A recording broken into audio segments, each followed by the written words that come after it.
कोशिश करेंगे। देखिए क्रिकेट है और अप्स एंड डाउन चलते रहते हैं ज़िंदगी में, लेकिन ये क्रिकेट एक ऐसा गेम है कि आपको पता है कि यहाँ सारे ज़्यादातर जो प्लेयर्स होते हैं वो एक जैसे ही होते हैं, और इसमें अगर आप परफॉर्म करें, क्योंकि पाकिस्तान का इतना बड़ा टूर्नामेंट है, जाहिर सी बात है हमारे अपने लड़कों को भी इससे फ़ायदा है, तो इंशाल्लाह उनके सामने जितना परफॉर्म करेंगे उतना हमारे लिए अच्छा है। देखें एज अ प्लेयर तो आपको हर नंबर पे खेलना आना चाहिए, क्योंकि टीम की रिक्वायरमेंट जहाँ पे ज़रूरी होती है उस हिसाब के लिए आप रेडी रहें। तो टीम काफ़ी अच्छी है अल्हम्दुलिल्लाह। और देखिए इस्लामाबाद का बैटिंग ऑर्डर कभी भी स्टेबल नहीं रहा, हम हमेशा फ्लेक्सिबिलिटी रखते हैं अपने बैटिंग ऑर्डर में, क्योंकि हम लोग डेटा के हिसाब से बहुत खेलते हैं और उसमें फ्लेक्सिबिलिटी होती रहती है।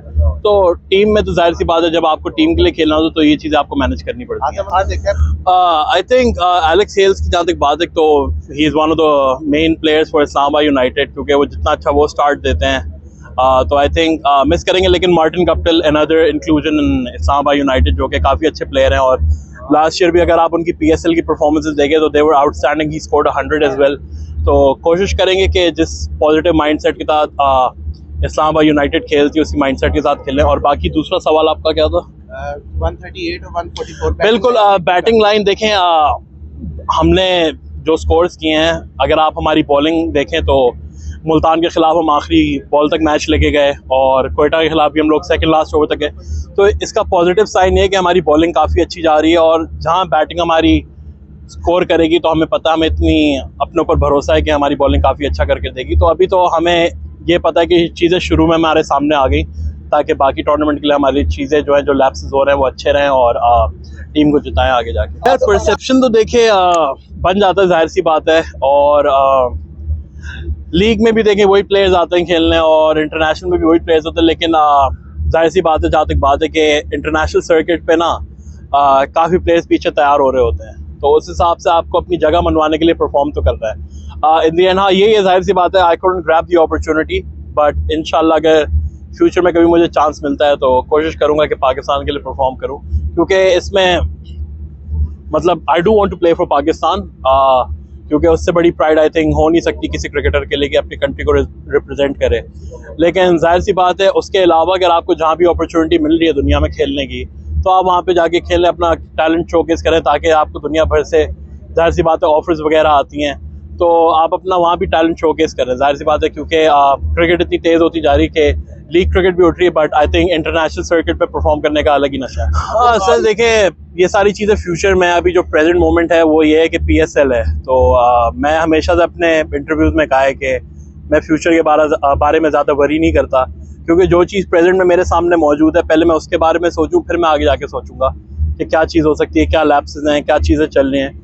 क्योंकि PSL आपको पता है प्राइम टूर्नामेंट है हर डोमेस्टिक प्लेयर के लिए, और वो चाहता है कि मतलब एक जब से PSL स्टार्ट हुई तो काफ़ी यंगस्टर्स का एक ख्वाब होता है कि हम PSL खेलें, तो हमें वो चीज़ जब मिल रही है तो आई थिंक हमारा भी ये काम बनता है कि हम उस पर पूरा उतरें। यार नसीम शाह आपको पता he is one of the biggest superstars of Pakistan right now, और हमें खुशी है क्योंकि देखें नसीम शाह अगर यहाँ पर आए हैं तो इसका मतलब it's a long term goal with him.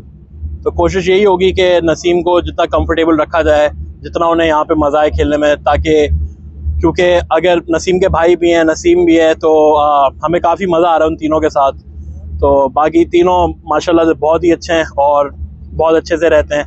तो इस्लामाबाद यूनाइटेड भी काफ़ी कंफर्टेबल है इन तीनों के साथ, क्योंकि हमारे अंदर ईगोज़ नहीं है। हम हमेशा ये कहते हैं कि हमारी टीम एक ऐसी टीम है कि हमारे यहाँ सीनियर जूनियर वाला कोई रोल नहीं है। आप अगर यहाँ पर आए तो आप इतने अच्छे हैं कि आप दुनिया के बेस्ट को कम्पीट कर सकते हैं यहाँ पे। देखिए फिलहाल में यही होता है कि हाई रिस्क क्रिकेट जब आप खेलते हैं, क्योंकि स्पेशली जब मैं मिडिल ऑर्डर में खेलता हूँ तो मैं 5वें 6ठे नंबर पे आके खेलता हूँ, तो जिसमें थोड़ा डिफिकल्ट हो जाता है मैच को पूरा लेके चलना, क्योंकि या तो आपको पता है कि आपके 130 पे 2 या 3 आउट होंगे, और या तो फिर आपके 80 या 90 पे 5 आउट लगे होंगे, तो आपको पूरी टीम को लेके चलना होता है। तो बड़ा ट्रिकी नंबर हो जाता है कि उसमें आप बंदा सोचता है मारूं नहीं मारूं। लेकिन अगर आप मतलब अभी मैं अपने स्टैट्स बहुत गौर से देखता हूँ, तो अभी पिछले साल मतलब इस साल के जो स्टैट्स हैं तो उस हिसाब से मैं T20 के जो टॉप प्लेयर्स हैं मिडिल ऑर्डर के उनके बीच में खड़ा हो रहा हूँ। लेकिन क्रिकेट इन दी एंड यही है कि इसमें फेलियर रेट ज़्यादा है। अगर फेलियर रेट कम होता तो कितने लोगों की 100 सेंचुरियाँ होती। देखिए अबू से बात होती रहती है, but in the and he is with a different team right now, तो जाहिर सी बात है वो मतलब एज अ फादर तो वो सिखा देंगे, but as a mentor with different team, वो जाहिर सी बात है वो चीज़ें आप नहीं पूछ सकते उनसे, क्योंकि आप एक दूसरी फ्रेंचाइज की तरफ से खेल रहे हैं। बाकी काफ़ी वो मदद करते हैं अगर जब क्रिकेट से ऑफ होती है, टूर्नामेंट से ऑफ होता है। बाकी सर्विव एब्सोल्यूट लेजेंड, और उनके साथ बात करने का वैसे ही मज़ा आता है, क्योंकि जब भी वो PSL में आते हैं तो PSL की एनर्जी बहुत ज़्यादा ऊपर चली जाती है। यार उबैद शाह मुझे बहुत पसंद आया है, क्योंकि मैं उसका अंडर 19 वर्ल्ड कप पूरा मैंने उबैद शाह का देखा है। हुनैन शाह भी काफ़ी अच्छे हैं, क्योंकि उनके साथ मैं सारी डोमेस्टिक क्रिकेट खेला हूँ इन 2 सालों में। तो आई थिंक ये 2 भाई हैं जो मुझे लगता है इंशाल्लाह अल्लाह ने चाहा तो ये पाकिस्तान को काफ़ी सर्व करेंगे, और हाईली टैलेंटेड है दोनों।